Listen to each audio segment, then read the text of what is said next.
Welcome everybody to Daily Census Explained, where we explain the story in more detail, but in a fun way, so you can know the backstory and how the inspiration came for each episode and each chapter. Thank you guys for listening. Welcome back, everyone, for Chapter 7 of Daily Census, Rebellious Workforce. And this one, as we were talking about before, with the 4th of July holiday coming up and everyone wanting their days off, and they put it in advance. Now we're starting to see all those staff shortcomings and shortfalls starting to really hit. And so the staff is kind of threatening to rebel if they don't get their vacation time. Some have quit already, so they're even more short-staffed. And so Nurse India Davis, correct, is she is trying to appeal to their sense of responsibility to not only the hospital but to the patients, and really their humanity and their empathy to stay around during the holidays and get even more pay. They're going to get overtime, double time, for the holidays, for working during the holidays. And this scene really plays out like rooms I have been in myself before. And there was a bluntness in one of the lines that the narrator says, and it's comic, but it's also very true, is that it's saying that here's all the troubles that India Davis is up against, but in other words, India Davis couldn't do shit. Mm-hmm. Exactly. And, there are so many reasons why she can't make anybody work. You got a union. Yep. And if they're not going to... she got to cover. Yep. And they're getting nasty about it. And I'm going to talk about this in a minute, but could you tell us a little bit more about some of the characters in this scene and what's going down here?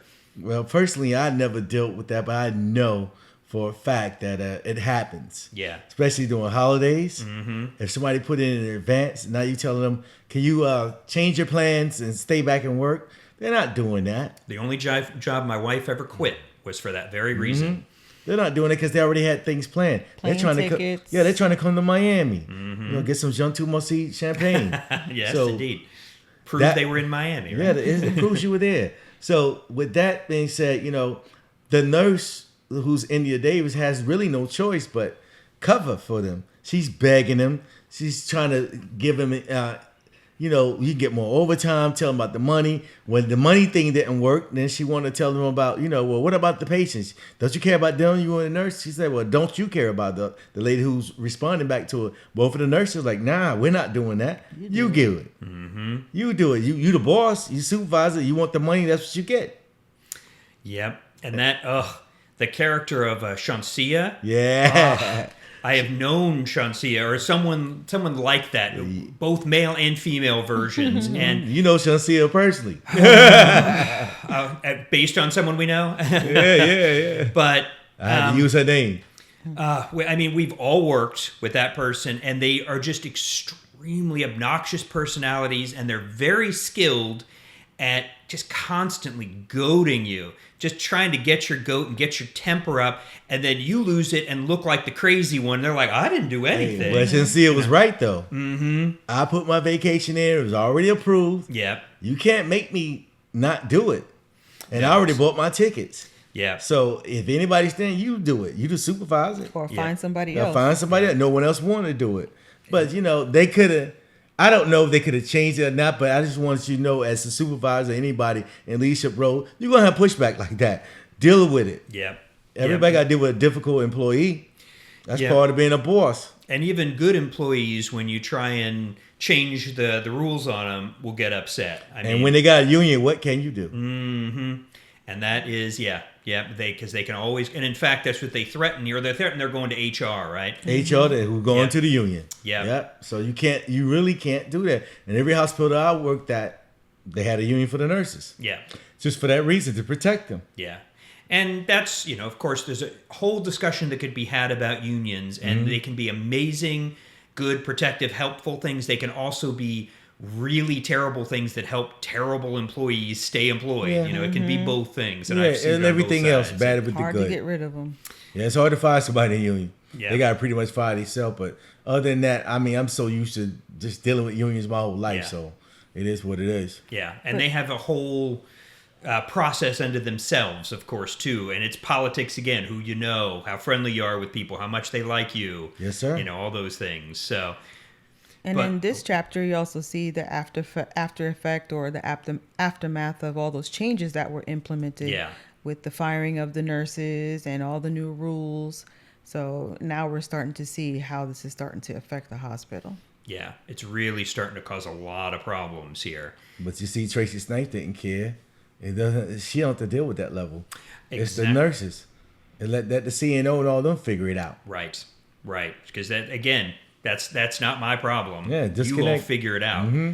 Yeah, and when you don't, we'll put all the blame on you for not figuring it out and making it work. So even though it was my bad policies that brought us here, so I also thought one particularly realistic thing was the changes that occur when someone is promoted.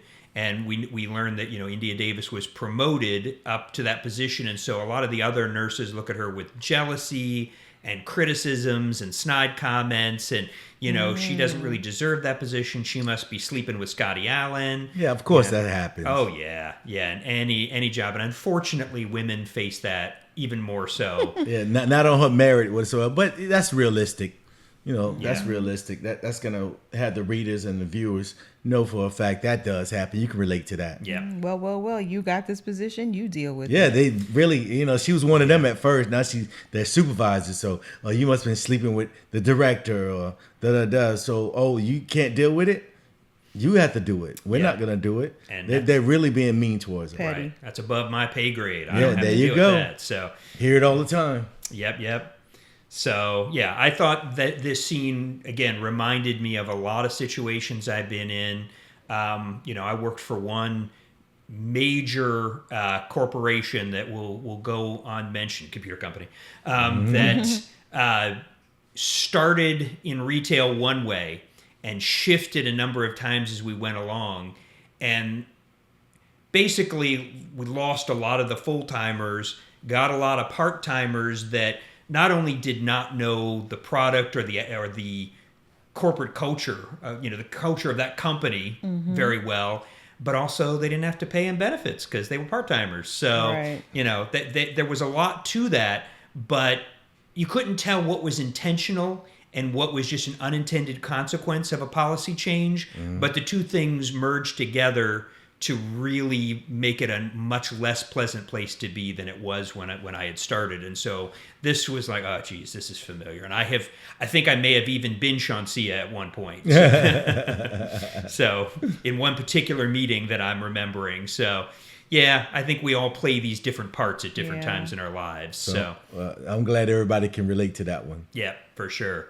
Now, one I haven't gotten to yet is, even though, I've been getting, what is that thing, AARP mail as of late. I'm not quite in the full senior citizen range, but we do meet a new character here of Tracy Kites, which sounds like a name you were saying earlier. Was it a Tracy Snipes or something? Tracy Sykes. Sykes, that's what it was you were saying earlier. Shout out to my old boss. I love Tracy. But I had to introduce that character, and because every hospital has the volunteers. Yeah.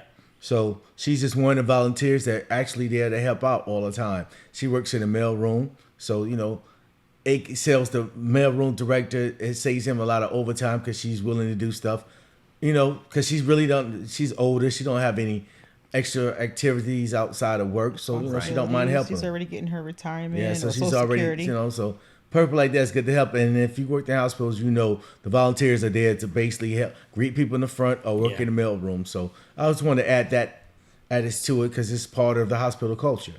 And she also had been a nurse at one time herself, so she's familiar with hospitals. She was in the Vietnam War. She was also a nurse. So. Yeah. She was an aide in there. Yeah, so she did help, with in the medical field before. So that was perfect for her. It's like home for her. Yeah, exactly. So, something else I wanted to mention from this episode too is I noticed there seems to be more music, I think, in this episode in this book than in some of the others I've worked on. So with horror sometimes or suspenseful, the music can set the theme for you. Yeah. You know something's about to happen when that music changed. Yes. So I wanted to make sure that was in animation. We'll do more of it. Yeah. But I just wanted to make sure because we got original scores coming in. Nice. But I just wanted to make sure that you when you hear that, remember old Jason's movie. You know, like, oh shit, something's about to happen. Close my eyes. So on this one, when you start hearing that mule change, you're like, oh shit, somebody's about to freaking die. And I wanted to put that in there. Change the mindset of the reader as well. Yeah. So that's what all I wanted to do, especially when you see the audio visual on YouTube. You're like, okay, so because people drive and listen to it, they're like, okay, this is something good. Right. Something's about to happen. Catch your attention. Because from this chapter on, something's always happening. Yeah. I already introduced everybody. Now it's time to get busy and let you know why the book is a horror. Right. And of course, as I said, we're coming up on a holiday again, and this seems to be a trend here for St. Mark's. Is holidays seem to be a bad time. So. But that was the only thing logical to do. Yeah. Especially after the first death, they're gonna change policy. It's gonna be more stricter. Change Right. people. When the next time is gonna be less strict? It's the holidays. Right.